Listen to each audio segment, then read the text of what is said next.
In this case study, we're going to take a look at the benefits of training the trail arm only.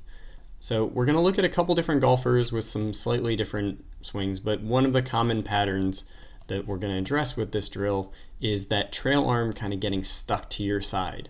And when that elbow gets stuck to your side and then the hands pass, that frequently is accompanied by a chicken wing. So it has that look of the arms bending on the way through, but if you try the lead arm only and it doesn't clean it up, more often than not, it's a trail shoulder and trail arm issue. So I'll walk you through a couple different golfers using the trail arm and what kind of changes it produces with the release. Okay, now every golfer has different keys when they're working through the drill, but here we can see one of the early drills that he was doing working on this right arm only. Now the club got a little steep into the ground, but you can see that the arm is working much better across his chest and straightening on the way through instead of bending, and his body rotation is much improved as well. If you can imagine putting the left arm on the end of the grip with that hand position, the left arm would be pretty straight and there would be very little, if any, chicken wing. So here he is over on the right, hitting a little punch shot after doing that drill, just trying to duplicate that same feeling of the right arm only.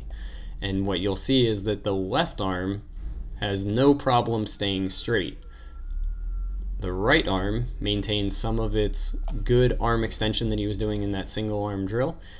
So that results in a much wider arm extension on the way through.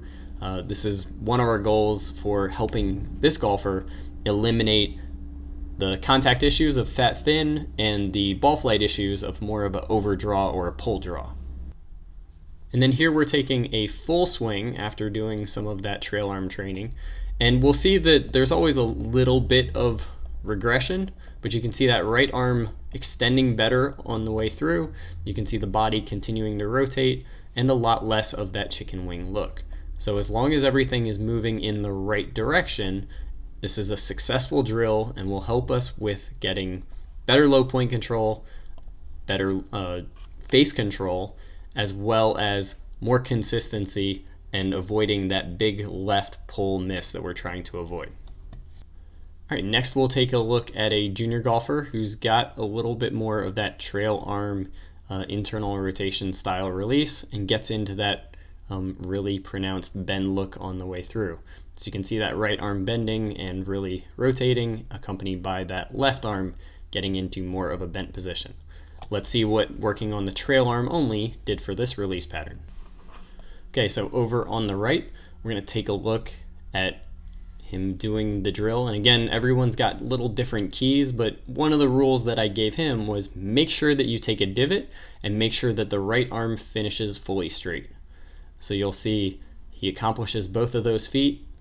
You'd see if we were to take the left arm and put it on there, there's no way it would be bent. The only way that that left arm could be bent would be if we moved the grip further back that way and made it more of a scoop. And he struggles with the same thin contact and erring more on a pull draw.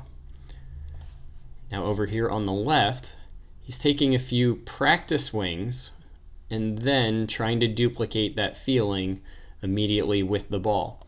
And what we'll see is that he did a great job of maintaining the skill that he learned with that trail arm while doing it with the swing. Now you can see that there's a little bit of a Jordan Spieth-esque bend to that arm. I don't have a problem with that as long as the trail arm, right arm, is getting extended on the way through, which is a sign of a better shoulder release, kind of body release, instead of just a hand manipulation. So over here on the right is where he was at the end of the lesson.